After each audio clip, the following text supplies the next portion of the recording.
मेहर मिश्रा जी, ये जो शीश महल का मुद्दा, ये गले की फांस बन गया अरविंद केजरीवाल के लिए। और देखिए, केजरीवाल जी को ये अच्छा लगे बुरा लगे, लेकिन शीश महल तो सबकी आंखों में चुभ रहा था ना। आम आदमी का दावा करके आप आए थे और मुख्यमंत्री बनते ही आम से कितने खास हो गए, वो शीश महल की तस्वीरें देश और दुनिया ने देख ली। देखिए, राजनीति का दौर है चित्रा जी। मेरा वादा तेरा वादा नहीं होता है, वादा तो वादा होता है। हाँ। ठीक है, आपके लिए जो रेवड़ी था 2022-23 तक वो कल्याणकारी। शीश महल की बात है तो आप एजेंसियां बीजेपी की है सरकार, इनके डबल इंजन की सरकार है। हाँ। और तमाम तरह जांच करा लेंगे, इसमें कोई दिक्कत की बात है कि आप बड़ा घर बनवाइए, उनकी राजनीति नहीं थी ऐसी। तो उन लोगों को आम आदमी पार्टी सब चैलेंज है कि भाई खोल के जनता को दिखा दो कि कहाँ सोने के कमोड लगे हैं, कहाँ पर्दे लगे हैं, कहाँ करोगे। अब पता नहीं, ये तो सरकार को जवाब देना, सरकार तो नहीं की है। अब तो भारतीय जनता पार्टी को दिखाना पड़ेगा कि भाई देखिए शीश महल करप्शन का प्रतीक। देखिए, आज जिस तरह से मुख्यमंत्री कार्यालय से रेखा गुप्ता की तस्वीरें सामने आई, तमाम मीडिया कैमरे उनके सामने थे, उनसे सवाल जवाब कर रहे थे।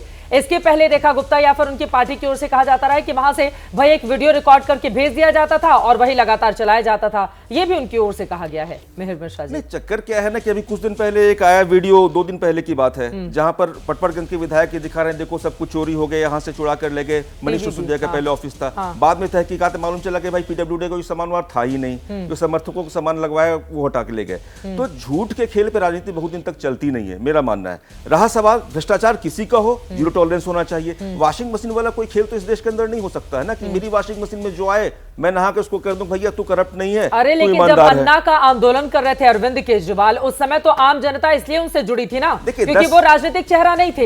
आम जनता का सपोर्ट आपको इसलिए मिला था क्योंकि आप भ्रष्टाचार के विरोध में एक क्रांति लेकर आने की कोशिश कर रहे थे। और फिर आके आपने क्या कर दिया। मैं बहुत सारे ऐसे लोगों को जानती हूँ जो जिनका राजनीति से लेना देना नहीं था, लेकिन चूंकि अन्ना का चेहरा सामने था, वो लोग जाकर वहां पर दिन दिन भर बैठ के नारेबाजी करते थे अन्ना के लिए और भ्रष्टाचार के विरोध में। लेकिन वो सब पूछेंगे ना कि ये शीश महल क्यों बनवाया, और मुझे लग रहा है इसका सवाल आप भी ऋतुराज जी दे दीजिए, क्या आया था जेहन में। अब देखिए, मुख्यमंत्री जी ने कह दिया है कि उसको म्यूजियम बना देंगे, आम जनता के लिए खोलेंगे, जनता जाकर देखेगी कि आप लोगों ने क्या किया शीश महल में। भाई सरकारी घर है, आपकी सरकार बनी है, जनता ने बनाई है, क्या करना है नहीं करना है आपको। जनता ने कहा बनाई है ऋतुराज झा जी, जनता कौन जनता बनाई है बोलने तो शीश महल। हाँ, अरे बोलने तो दो। अरे तो आप जनता के माथे मत मड़िए ना, कौन सी जनता रहती है। देखकर मैं आ रही हूँ सर, एक तो इतनी गंदी दिल्ली है, अलग अलग हिस्सों में देख के मतलब इतनी दया आती है कई बार कि हमने अपनी राजधानी का क्या हाल किया हुआ है। चित्रा जी सुन लीजिए 2 मिनट। उसी घर में 2015 से रह रहे थे और 100 साल पुराना घर है अंग्रेजों के जमाने का। उसको पीडब्ल्यूडी ने तय किया कि ये घर रहने लायक नहीं है, इसको तोड़ करके नया बनाने की आवश्यकता है। सरकार का घर है, सरकार ने बनाया है, सरकार ने तय किया है, अच्छा है बुरा है कैसा है वो ले तो गए थे कैमरामैन लेकर के चल रहे थे ना, हम ही है सरकार, सरकार। क्यों नहीं दिया नरेंद्र मोदी इस जन्म में तो मुझे हरा नहीं सकते, इस तरह के क्या ये ज्यादा बड़बोलापन नहीं था ऋतुराज जी। कुछ कमियां, बहुत मंथन करना पड़ेगा आप लोगों को, बहुत ज्यादा मंथन करना पड़ेगा आप लोगों को। जनता ने मंथन के लिए बोला है तो मंथन करेंगे। मैं केवल आपसे बात कह रहा हूँ कि ये जो आपके राजनीतिक विश्लेषक हैं, इनको थोड़ा याद दिला दूं, वादे के ऊपर में बहुत ज्यादा सर्टिफिकेट दे रहे थे। तो राजस्थान में कहे थे 500 में सिलेंडर देंगे, नहीं मिल रहा है। वहां पर कहे थे, उड़ीसा में कहे थे 300 यूनिट बिजली मिलेगा, नहीं मिल रहा है। इसलिए जबरदस्ती का सर्टिफिकेट मत दिया करिए। और रही बात महाराष्ट्र की, तो महाराष्ट्र में चुनाव से पहले जिस योजना को इन्होंने शुरू किया था महिला वाला, उसको बंद कर दिया गया है। इनके नॉलेज को दुरुस्त करना जरूरी है। लेकिन एक बात मैं बहुत जिम्मेदारी के साथ कह रहा हूं कि दिल्ली की जनता से जो प्रधानमंत्री जी ने, भारतीय जनता पार्टी ने जो वादा किया है, विपक्ष बहुत मजबूत है, ये काम हम करवा के रहेंगे। 8 मार्च को उन्होंने कहा है कि महिला दिवस पे सबके अकाउंट में पैसा जाएगा, तो हम लोग पैसा महिलाओं के अकाउंट में पहुंचवा के रहेंगे। और पहले कैबिनेट में इन्होंने वादा किया था कि जो काम पहले कैबिनेट में करेंगे 2500 रुपया महिलाओं को देने का हो, यमुना को लेकर करेंगे उस गौरव भाटिया जी से मैं जवाब ले लेती हूँ। गौरव भाटिया जी से जवाब, इन लोगों की पॉलिटिक्स ही उसी तरह की रही है। गौरव भाटिया जी, उन्होंने दूसरे राज्यों का आईना दिखाया और कहा है कि कुछ भी कर ले बीजेपी, हम तो पैसा डलवा कर रहेंगे 8 मार्च तक दिल्ली की महिलाओं की जेब में। डालोगे नहीं, तुम पर डलवाया जाएगा।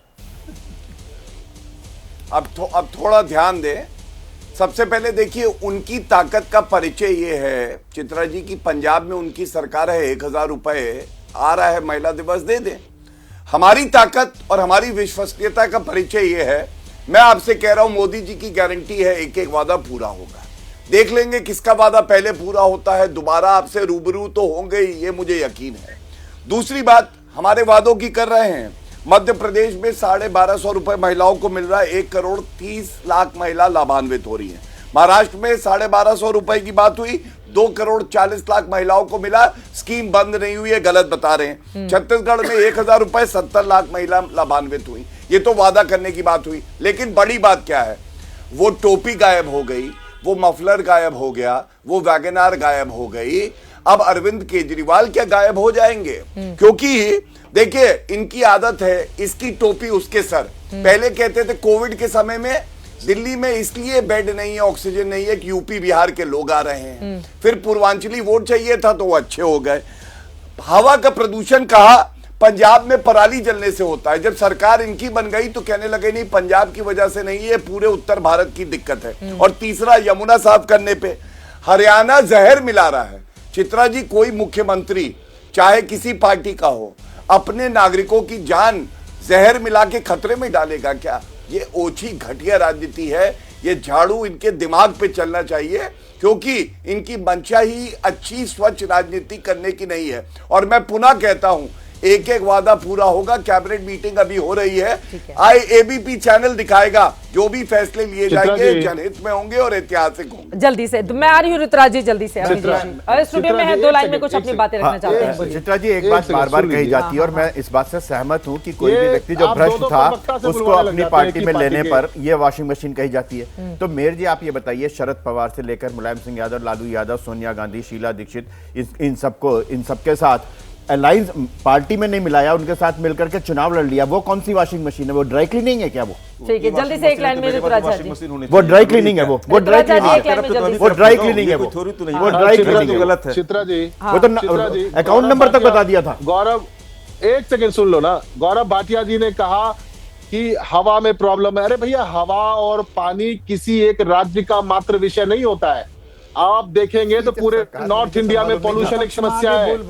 अभी विपक्ष में आए थोड़े ही दिन हुए हैं, लेकिन आप तो पूरी तरह से विपक्षी भाषा बोलने लगे ऋतुराज जी। 11 सालों तक सरकार रही, उसके बावजूद दिल्ली सांस लेने में आखिर क्यों इस तरह से डरती रही, है बड़ा सवाल बना हुआ है। लेकिन भारतीय जनता पार्टी, जिसको प्रचंड जनादेश मिला है, 48 विधायकों के साथ रेखा गुप्ता बन चुके हैं मुख्यमंत्री, और अब तो जनता यही कहेगी जो वादा किया वो निभाना पड़ेगा। लगातार हर एक जानकारी, हर एक खबर एबीपी न्यूज पर सबसे पहले आप तक दिखाते रहेंगे।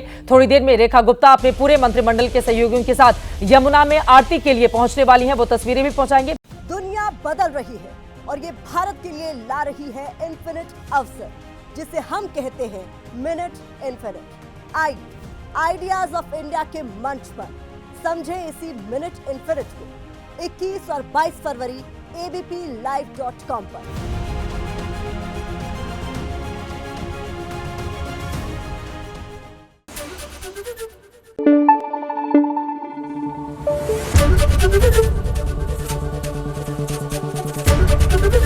एबीपी न्यूज आपको रखे आगे।